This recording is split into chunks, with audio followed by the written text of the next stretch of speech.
Hello friends. आज की video में मैं आपको बताने जा रहा हूँ अबाउट द एम्पियर्स लॉ। और मैक्सवेल ने उस एम्पियर्स लॉ को कैसे मॉडिफाई किया। राइट। हम सब जानते हैं जो आज मॉडिफाइड एम्पियर्स लॉ हम पढ़ते हैं उसमें एक एडिशनल फैक्टर आता है जिसको हम डिस्प्लेसमेंट करंट बोलते हैं। बट ये करेक्शन कैसे हुआ, क्यों हुआ, ये सारी चीजें हम आज इस वीडियो में जानेंगे। तो जिस टॉपिक का नाम है मॉडिफाइड इम्पियर्स लॉ और हाउ मैक्सवेल फिक्स्ड इम्पियर्स लॉ। देखिए इम्पियर्स लॉ क्या होता है हम सब जानते हैं। इम्पियर्स लॉ का B dot D L equals to mu naught I. The line integral of magnetic field is equals to the mu naught times into total current enclosed by that surface. For example, एक wire है, right, इसमें एक current I flow हो रहा है। तो इसके around जो मैग्नेटिक फील्ड होगा वो कितना होगा, देखिए एक लूप यहाँ पे बनेगा। राइट। तो अगर हम यहाँ पे एक मैग्नेटिक फील्ड कैलकुलेट करेंगे तो that will be B dot D L is equals to mu naught I. Right. ये लाइन एंट्री है। सो ये जो फॉर्म आप देख रहे हैं ये फॉर्म है, इसको हम बोलते हैं मॉड एम्पियर्स लॉ। ये simple Ampere's law and this Ampere's law is applicable for all surfaces. Right. इसका डिफरेंशियल फॉर्म, ये इंटीग्रल फॉर्म है, इसको हम इंटीग्रल फॉर्म बोल, इसका डिफरेंशियल फॉर्म क्या होगा, देखिए डिफरेंशियल फॉर्म इसका होगा del cross B equal to mu naught times J. Mu naught क्या होता है हम सब जानते हैं। Mu naught is permeability of free space, J is the current density and I is current and B is magnetic field, DL is line integral. For example ये एक loop बना रही है, इसमें अगर आप कोई स्मॉल एलिमेंट ले लें जिसकी लेंथ है डीएल है, तो यहाँ पे जो फॉर्मूला होगा B dot D L equal to mu naught I. तो देखिए दोनों फॉर्म इम्पेस लॉ के हैं, ये डिफरेंशियल फॉर्म है। By using Stokes theorem you can convert this integral form into differential form. अब ये देखिए फेल कहाँ पे होता है हमें ये जानना है। तो मैक्सवेल ने एक एक्सपेरिमेंट किया, उस एक्सपेरिमेंट में एक सर्किट उन्होंने बनाया था। देखिए सर्किट में क्या था, सिंपल, एक कैपेसिटर है, ये कैपेसिटर लिया उन्होंने। ओके।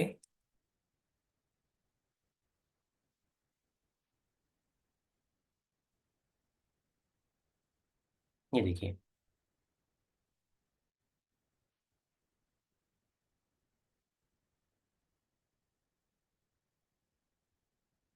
इससे एक बैटरी कनेक्ट की।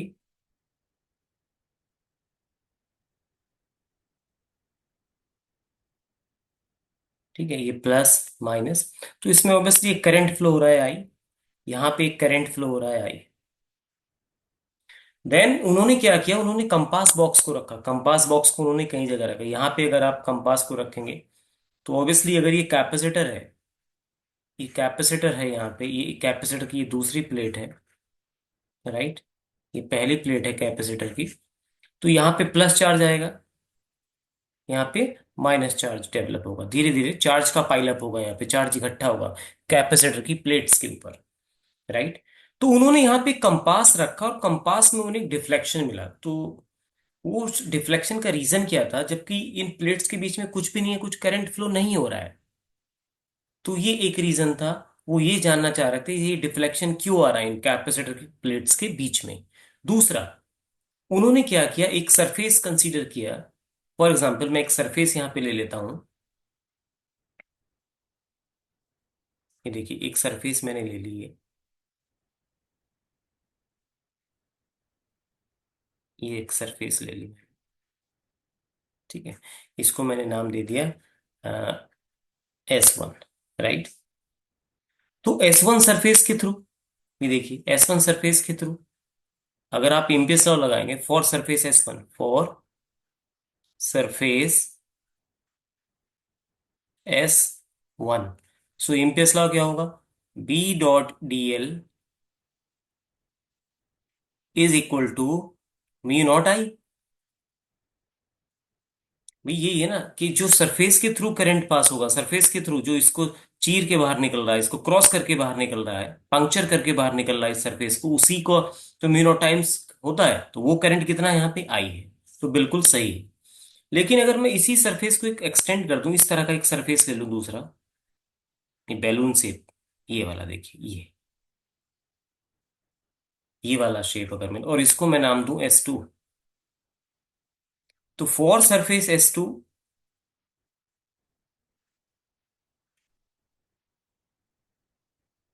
तो एम्पियर्स लॉ क्या होगा देखिए,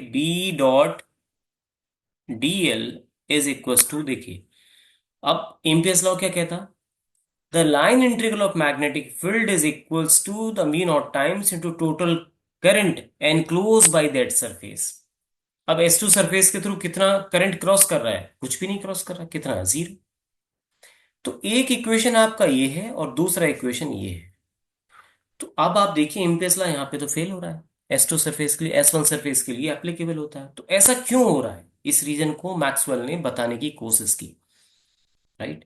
तो S2 सरफेस पे क्यों हो रहा है, उस S2 सरफेस पे फेल होने का सीधे सीधे रीजन है कि यहाँ पे एक इलेक्ट्रिक फील्ड जनरेट होती है, उस इलेक्ट्रिक फील्ड की वजह से, वो इलेक्ट्रिक फील्ड जब जब चेंज होता है उसकी वजह से यहाँ पे एक करंट डेवलप होती है जिसको हम डिस्प्लेसमेंट करंट बोलते हैं, राइट।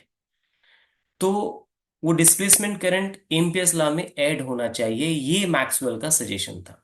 तो मैक्सवेल ने ये नहीं कहा कि एम्पियर्स लॉ फेल हुआ, मैक्सवेल सजेस्टेड दैट कि जो राइट साइड है म्यू नॉट आई, इसमें एक और टर्म आना चाहिए, और वो टर्म होना चाहिए इलेक्ट्रिक फील्ड कैसे टाइम के साथ चेंज होता है, right.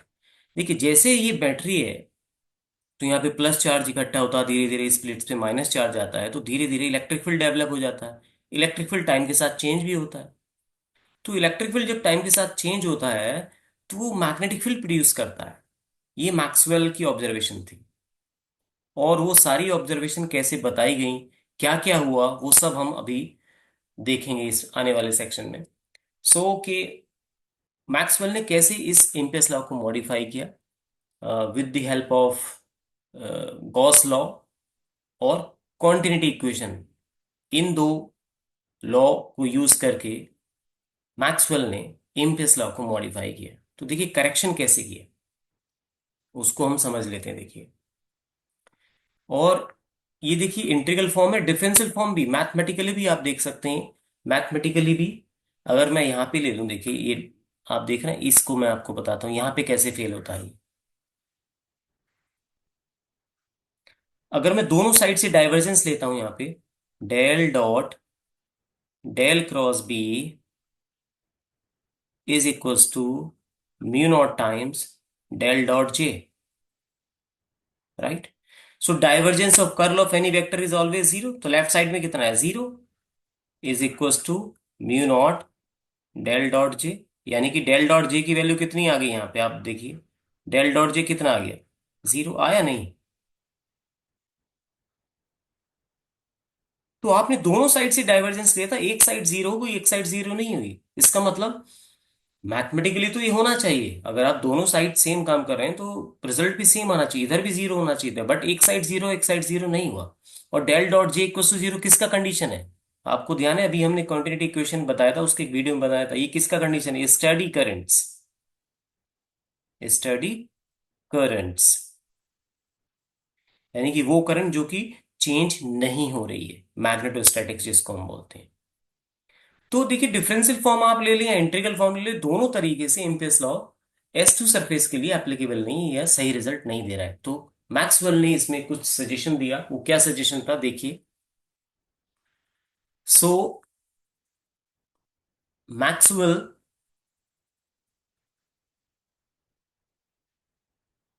Modified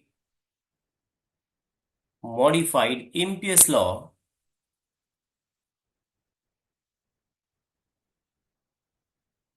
by using Gauss law and continuity equation,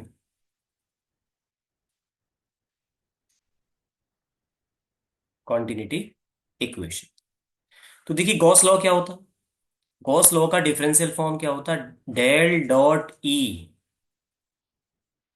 equal to rho upon epsilon naught. देखिए वो ही है, आपने पढ़ा होगा, हो सकता है क्या आपने आपने ये पढ़ा होगा, E dot D S is equals to Q by epsilon naught, the electric flux through an enclose body should be equal to 1 upon epsilon naught times into total charge enclose by that surface. ये Gauss law आपने पढ़ा होगा, right. उसी का ये differential form है, उसी का ये डिफरेंशियल फॉर्म है। मैं आपको बता चुका हूं पहले, मैक्सवेल्स का जो वीडियो है मेरा, आप उसमें देख सकते हैं जाके, जो मैक्सवेल का इक्वेशंस है कि इंटीग्रल और डिफरेंशियल फॉर्म, तो ये इंटीग्रल फॉर्म है गॉस लॉ का, और ये डिफरेंशियल फॉर्म है। तो हम डिफरेंशियल फॉर्म को लेके चलते हैं, थोड़ा इजी होता है, इसलिए हम डिफरेंशियल फॉर्म को लेके यहाँ पे चल रहे हैं, राइट। तो del dot equals to rho upon epsilon naught. Okay, so ये हमने, हमारा एक इक्वेशन है। क्वांटिटी इक्वेशन क्या है देखिए, ये गॉस लॉ हो गया आपका, दिस इज गॉस लॉ।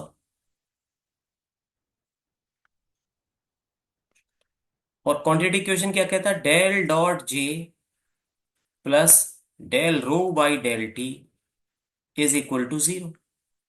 है नहीं, ये क्या है आपका, ये है कॉन्टिन्यूटी इक्वेशन।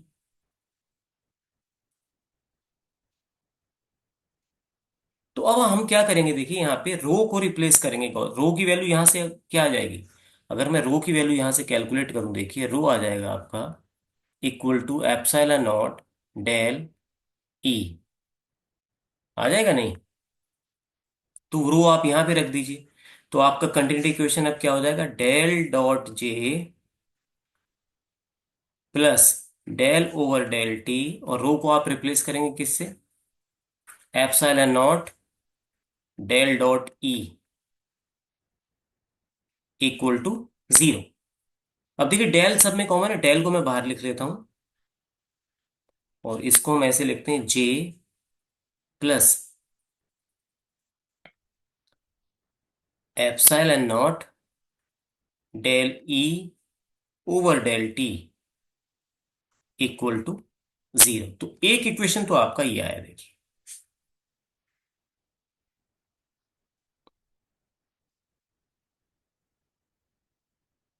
ओके, अगर आप देखें लास्ट इक्वेशन, तो हमने differential form del dot J equal to zero, इसको मैं ए लिख लेता हूं, और इसको मैं बी लिख लेता हूं देखिए।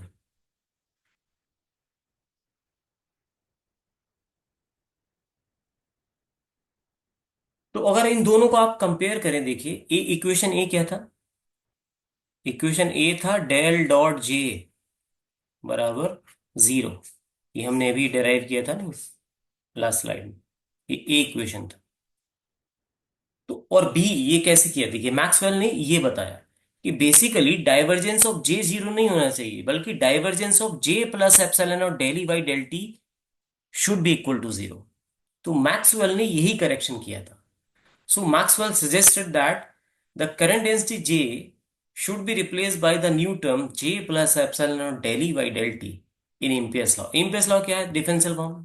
डिफरेंशियल फॉर्म एम्पेयर्स लॉ का ये है देखिए, ये है नहीं एम्पेयर्स लॉ का डिफरेंशियल फॉर्म। ओके, ये इंटीग्रल फॉर्म है ऊपर, ये डिफरेंशियल फॉर्म है। तो मैक्सवेल ने बताया देखिए, जो J है, J ना होके बेसिकली वो ये होना चाहिए J plus epsilon not del E by del T। So he suggested that J should be replaced by J plus epsilon naught del E by del T। ये करेक्शन था। Okay, सो Maxwell Maxwell साहब suggested that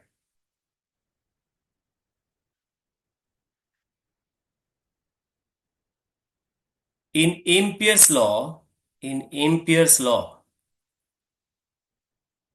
Ampere's law क्या कहता है, del cross B is equals to mu naught J, mu naught जे।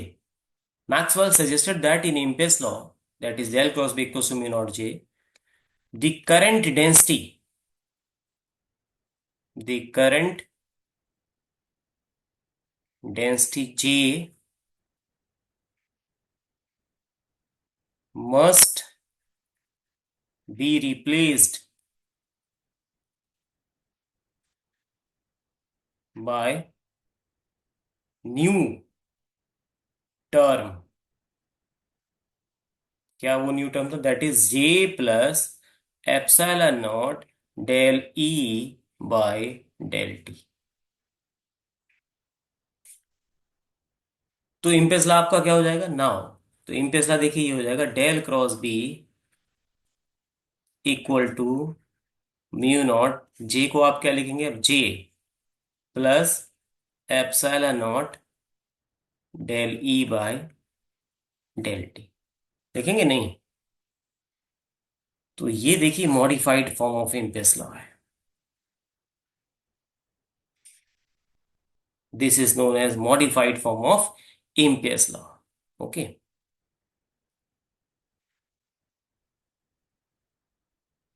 और इसको elaborate करके आप लिख सकते हैं, और क्या लिख सकते हैं आप? Mu naught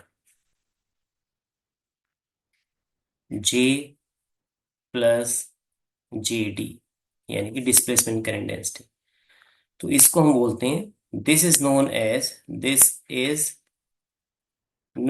as modified Ampere's law.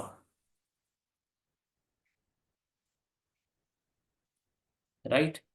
और ये जो एडिशनल टर्म आया जेडी, इसी को हम बोलते हैं डिस्प्लेसमेंट करंट डेंसिटी। ठीक है। इसको आप आई के टर्म्स में भी लिख सकते हैं, बिल्कुल लिख सकते हैं। Right.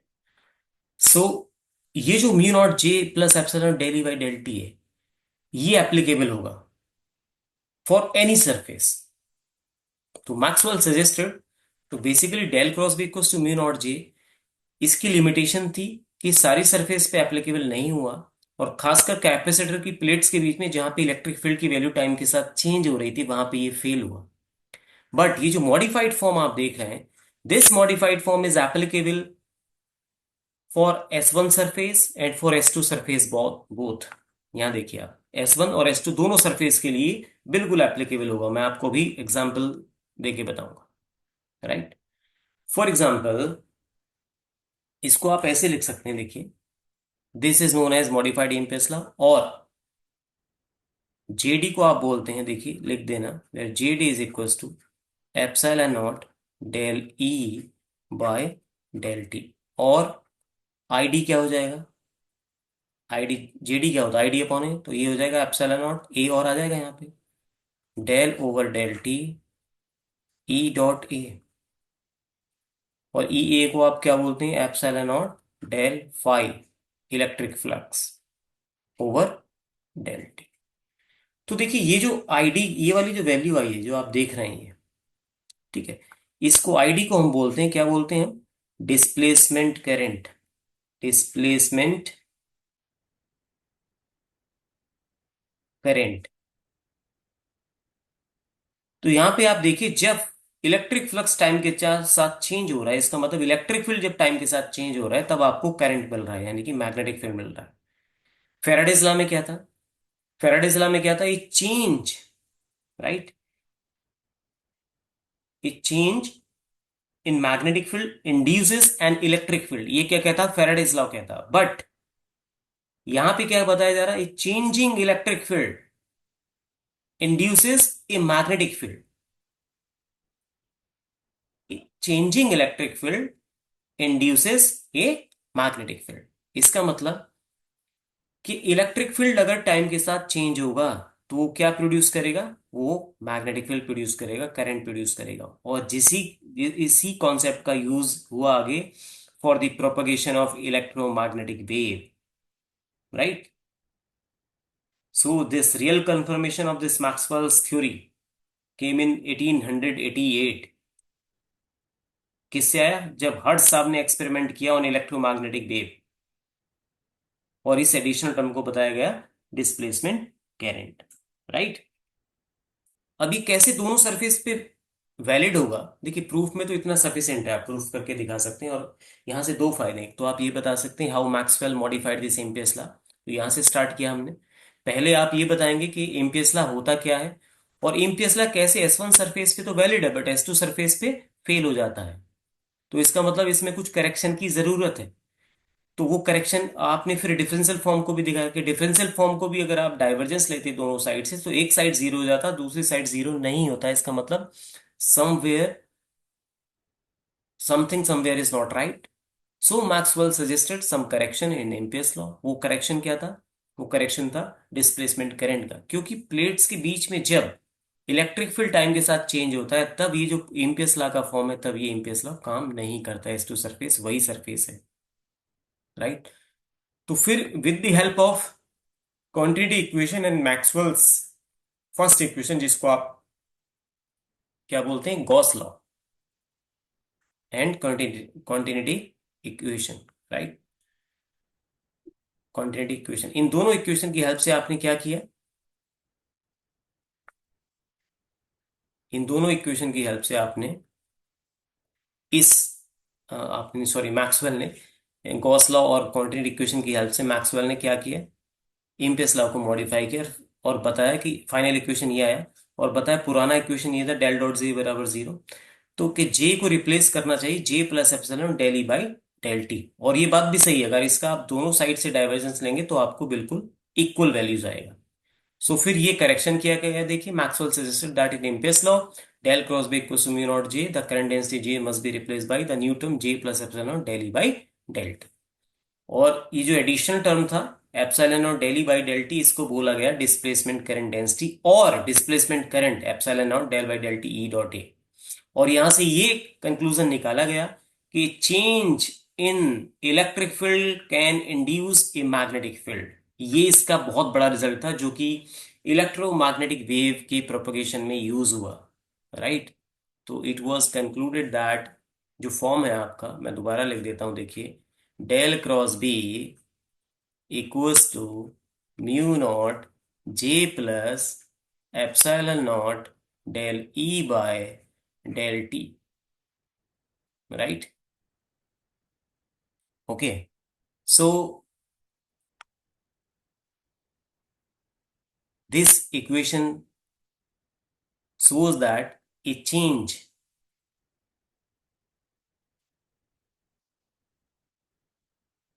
in electric field, a change in electric field can produce a magnetic field।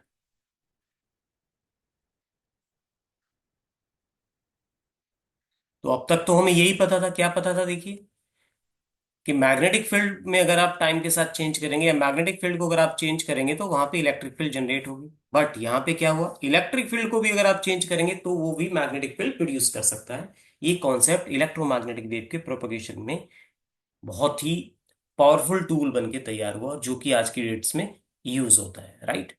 अब आप देखिए कैसे वैलिड है ये जो इम्पेस ला का फॉर्म आपने लिखा है, ये दोनों सरफेस के लिए कैसे वैलिड है, अभी हम आपको बताते हैं, राइट।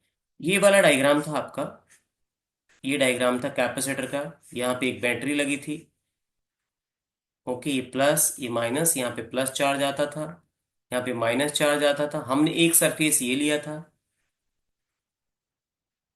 इसको हमने नाम दिया था S1। तो यहाँ पे तो वैलिड था, बिल्कुल वैलिड था, राइट। लेकिन एक सरफेस जो हमने और लिया था, ये वाला बैलून शेप जिसको आप बोलते हैं, ये वाला, इसको आपने S2 नाम दिया था। S2 सरफेस पे इम्पेसला फेल हुआ था। अब आप देखिए जो इक्वेशन है आपका ये वाला, तो अगर आप इसको S1 सरफेस के लिए लिखेंगे, S1 सरफेस पे अगर आप देखें, फॉर S1 सरफेस, तो S1 सरफेस में क्या है, इलेक्ट्रिक फील्ड तो कांस्टेंट है, कुछ चेंज नहीं हो रहा है। तो for S1 surface E constant है, E is not changing. So del E by del t क्या हो जाएगा, जीरो हो जाएगा। तो इक्वेशन क्या हो जाएगा, del cross B equals to mu naught J. आया नहीं पुराना Ampere's law for S2 surface. अब S2 सरफेस पे आप देखिए, S2 सरफेस में इलेक्ट्रिक फील्ड टाइम के साथ चेंज हो रहा है। यहां पे जे नहीं है, यहां पे जे की वैल्यू कितनी है, जीरो। जे तो जीरो है ना, तो ये इम्पिस ला क्या हो जाएगा, del cross B equals to mu naught times epsilon naught del E by del t. यहीं से ये पता लगता कि change in electric field can produce the magnetic field, right? So this was the conclusion of today's video lecture, that is modified Ampere's law, and how Maxwell make correction in this Ampere's law, and how it is useful in today's propagation of electromagnetic wave, right? So a change in electric field produces a magnetic field, right? Thank you for watching.